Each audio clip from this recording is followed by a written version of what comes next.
I had little social or romantic experience when I entered into an arranged marriage. The man I married was the son of a small to medium-sized company's president. My family also owned a small business with a few dozen employees. Our parents probably met somewhere and, realizing they had children of marriageable age, arranged our meeting. I lost my mom when I was young, and my dad raised me alone. Being an only daughter, he was concerned about my future and somewhat forcefully arranged the marriage. As for me, I was shy and not very good at making friends. After graduating high school, I started working at my dad's company. I had no part-time job experience and never went out at night. I wasn't interested in romance, so the idea of an arranged marriage actually suited me. I had a crush during my school days, but never dated anyone. The only men I interacted with were my dad and the male employees in their 40s at our company. Having almost no experience in love, I thought I couldn't possibly get married. However, I was lucky to have this arranged marriage opportunity, and I wanted to put my dad at ease, so everything went smoothly and led to marriage. My husband was 3 years older than me, but looked much younger. He also joined his dad's company after high school and was expected to become its president. The business was doing well, and, as it turned out, he was quite my type. I fell for him at our first meeting but couldn't make the first move. To my surprise, he proposed during our second meeting alone. Overwhelmed with joy, I happily accepted. And so, after just 2 meetings, we got married, and he became my husband. Our married life began in his parents' home. He wanted to stay close to observe his dad's work, as he would eventually take over the company. I moved in with my husband's parents as per the arrangement. My in-laws were delighted that I could live with them, which I knew would reassure my dad.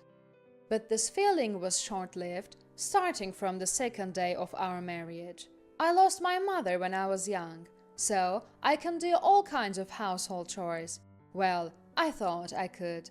That morning, as I went down to make breakfast before my husband woke up, I found my mother-in-law, Grace, already awake. "Oh, good morning. You're late. Have you cleaned the entranceway yet?" I was surprised. It was only 6 a.m. "I'm sorry, I'll quickly clean the entranceway," I said, rushing to sweep the front door area. So, cleaning the entrance is a morning routine in my husband's house. I resolved to wake up earlier from the next day. Then, I prepared breakfast for 4, but my husband didn't come down for until 7 a.m. Instead of eating right away, he lay on the sofa watching TV. "You should first serve coffee and the newspaper when your husband wakes up," Grace said while eating her breakfast, startling me. "I apologize," I responded, handing my husband his coffee and the newspaper. He didn't even look at me, just drank his coffee and read the paper. I really need to learn more. I reflected on my lack of experience and tried harder from the next day. Initially, I attributed Grace's constant nagging to my inexperience and followed her instructions. Eventually, when our daughter was born, I had to juggle childcare with everything else. Grace never interfered in household or childcare matters, continuing her relentless criticisms. I kept telling myself it was due to my immaturity. One day, unable to bear Grace's constant complaints, I appealed to my husband. "Grace criticizes me every day. I can't stand it," I said in tears. However, my husband dismissed it. "It's your fault," he said indifferently. Feeling like I was about to break, I said, "I know I have my faults, but Grace goes too far. She uses me as her outlet for stress. I want you to talk to her." I was on the brink of breaking down, mentally and physically. But my husband's response was shocking. I married you despite your immaturity. Mom is trying to make you a proper adult. Can't you see that? He retorted angrily. Even so, Grace's behavior is excessive, I argued. Suddenly, he became calm and said, If you speak ill of Mom, let's get a divorce. Go back to your parents' house. He left the room. I couldn't comprehend his words at first. But as I calmed down, the reality of his words and the thought of divorce crossed my mind. Anticipating Grace's intervention, I decided to return to my parents' house for the time being. The next day at my parents' house, I received divorce papers from my husband. I resolved to go through with the divorce. However, my dad opposed it. He must have been upset about his only daughter getting divorced so soon. I explained the situation earnestly, but he only advised me to endure. Now that I think about it, Dad was always lenient with his mother, but strict with Mom. Perhaps he was also concerned about appearances when his daughter returned home after a divorce.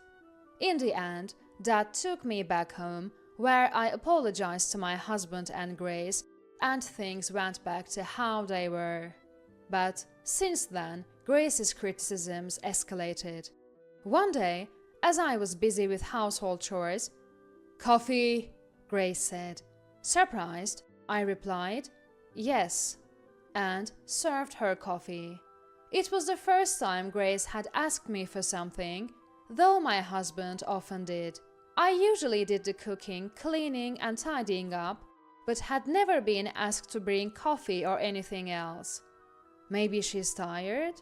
I thought at the time, but then it continued the next day and the day after. "Coffee, newspaper." She would just sit on the sofa, not moving at all. I started wishing she would do these things herself, but then, during a meal, "Oh, today's seasoning is too strong. Are you trying to make us sick?" she said. I replied, "I'm sorry, I'll remake it." But she said, "No, it's okay. It would probably be the same anyway," eating her meal while clearly complaining. I had been criticized for my seasoning before, but this time she added spiteful comments. I was a bit angry but could only apologize. "I'm terribly sorry. I'll be more careful in the future." I apologized again. My husband and father-in-law, Daniel, seemed unconcerned, laughing while watching TV. Only my daughter looked at me with concern. Honestly, I didn't want her to see me being scolded. That's why, even when Grace criticized me, I would just say, "Understood," and try to ignore it. But perhaps that bothered her. Her criticisms began to extend to my daughter. "It's the parent's fault if the child doesn't have manners. Since the parent lacks manners, the child becomes ill-mannered too," she would say loudly in front of my daughter. That was too much. "Please, Grace, could you speak a little softer?" I asked, but she became hysterical. "You're the one who raised her that way. I'm just trying to teach her properly, and you're making me out to be the villain?" she screamed. Even my husband finally noticed and asked, "What's going on?" But when I explained, he said, "Well, you can't blame her," defending Grace. From then on, Grace would call me over for any little thing and berate me. In my younger days, I thought it was my inadequacies that upset Grace. Now, I realize it's different. She just wants to torment her daughter-in-law.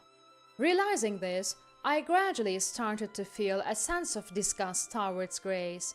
However, as long as we lived together, I had to see her face every day. Whenever I mentioned wanting to visit my parents, "Planning to neglect your duties here? You've become quite presumptuous," she would complain. Fearing her complaints if I went back home without permission, I hardly ever returned after getting married. During this time, my real dad passed away in a traffic accident. It was so sudden that I was in shock, but I couldn't listen to Grace's nagging anymore and rushed to my family home. I was too busy to remember what happened next. My dad's business collapsed, unable to recover after his sudden death. The company's lawyer, a friend of Dad's, handled all the paperwork, allowing me to stay beside Dad's portrait. Then, unexpectedly, the lawyer informed me of an inheritance from Dad. Being an only child, some real estate was left to me even after paying the final salaries to the employees. Despite my limited contact with him after marriage, Dad had always been concerned about me. Mixed feelings of happiness and regret for not being able to return home earlier overwhelmed me, and I couldn't stop crying. The inheritance amounted to a substantial sum of $1.2 million. I was surprised by the amount, but my husband's reaction was even more striking. He accompanied me to hear the will, unable to hide his delight even though it was right after Dad's death. His mind seemed entirely preoccupied with the inheritance. I looked at him and felt the same disgust I had for Grace. He had ignored my struggles with Grace, never helped with childcare or Daniel's company, just idly spent his days at home. I vowed to myself, who says I have to give him the inheritance? And began to contemplate a plan. As expected, when everything was settled and I returned home, Grace was waiting. Instead of her usual complaints, "You must be exhausted, take some rest," and she spoke to me in a way she never had before. In the decades since our marriage, I had never once received words of comfort from her. I was speechless at her sudden change, but her next words made everything clear. "By the way, I heard your dad left you an inheritance." I realized then. Grace was after my inheritance. I realized that my feelings had progressed from anger to hatred. Trying to hide my emotions, I calmly said, "Yes, that's right," while suppressing my loathing. "We'll be busy now. Our company needs rejuvenating."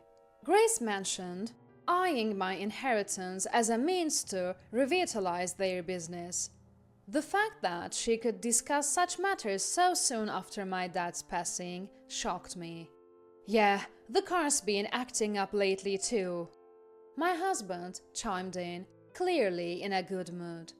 The thought of both Grace and my husband talking like this intensified my hatred.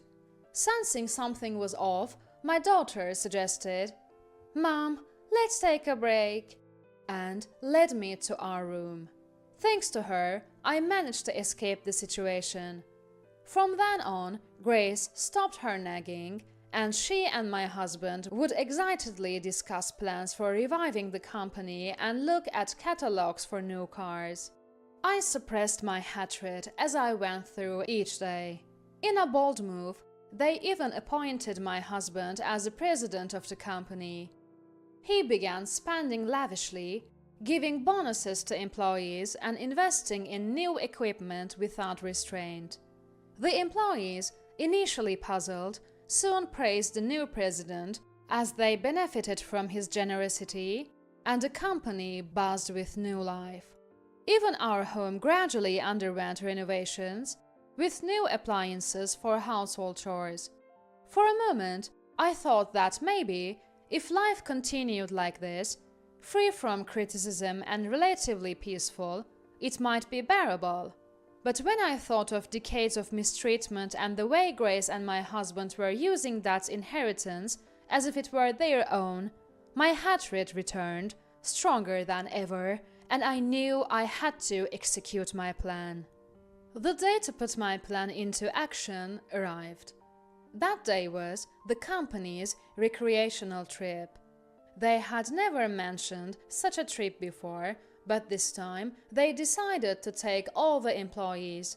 Of course, I was not taken along. My husband and in-laws left cheerfully. As soon as they departed, my daughter and I began our plan. We had a moving truck ready, which filled with our packed belongings and moved to an apartment I had secretly bought. After Dad's death and my return home, my daughter and I had discussed and decided to buy an apartment to live in just the two of us. We had slowly acquired furniture for our immediate needs. Previously, Grace's watchful eye would have made it impossible for me to live freely. However, recently she had become more outgoing, and when I went out, she didn't complain but saw me off without a word. I had been shopping with my daughter for furniture and appliances for our new home. She surprisingly agreed to the plan. Typically quiet and reserved like me, she rarely spoke at home, only discussing her school life occasionally. She had always known about Grace's bullying and had supported and defended me. Grace's mood swings often affected her too, which is why she agreed to the plan. I had been mostly forbidden by Grace to go out with my daughter, as she claimed it would neglect the household chores. Now, being able to shop together and visit apartments, I felt truly happy. My husband and in-laws, unaware of this, must have been enjoying their trip. I regretted that I would not be able to see their surprised faces when they returned the next day. And then they came back from the trip in high spirits. I don't know what happened after that. The day after they returned from the trip, I received an angry call from my husband. "What are you doing? Where are you?" he shouted. "I can no longer live with your family. That's why I left the house. My daughter is with me," I calmly replied. "I've been supporting your immaturity all this time." His words confirmed he had always looked down on me. So, he never said or did anything, even though he knew Grace was bullying me. I regretted not seeing his true nature despite years together. But now, I feel no affection for my husband. "I won't accept this," he keeps saying. "You are now a stranger to me," I replied. "What are you saying? We haven't even signed divorce papers." He laughed, but I had the last laugh. "You had gave me the divorce papers, remember? Grace's name was even written as a witness." In fact, I had the divorce papers. Previously, when I was driven out of the house, the divorce papers had been sent to my parents' home, and I kept them hidden instead of throwing them away. After Dad died, I had filed the divorce papers as part of my plan. In reality, we had been strangers for a long time.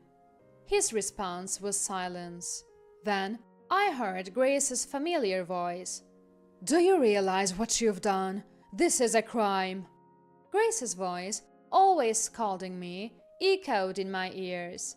I calmly replied, "It's not a crime, Grace. You were the witness on the divorce papers." "That's a story from the past. To bring that up now!" Grace shouted and hurled insults at me. "I've endured your constant nagging every day. Even when you gave me divorce papers, I tolerated it and continued to live. But now you're using the inheritance Dad left me for various expenses, aren't you?" "Well, that's..." Grace tried to make excuses, but I interrupted her. "I'm done with that kind of life. Fortunately, there were the divorce papers. Since they were never filed, I went ahead and submitted them. Is that a crime?" Grace was speechless. I concluded, "Thank you for everything. I'll be living with my daughter now. Take care of yourself," and hung up. That marked the end of a long period of revenge. As I expected, my ex-husband and former in-laws faced consequences. The money spent on reviving the company, buying new cars, and living lavishly turned into debt, and eventually the company collapsed. They apparently couldn't repay the money and even had to sell the family home. My ex-husband, unable to find stable work, resorted to part-time jobs.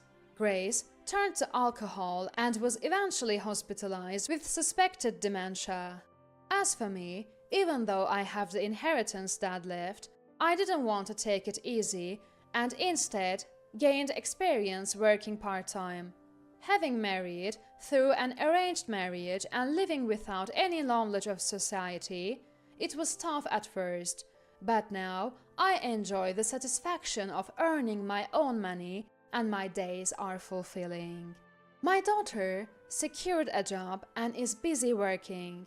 Having married through an arranged marriage and endured many hardships, I want her to experience life, find good opportunities, and choose a partner that suits her.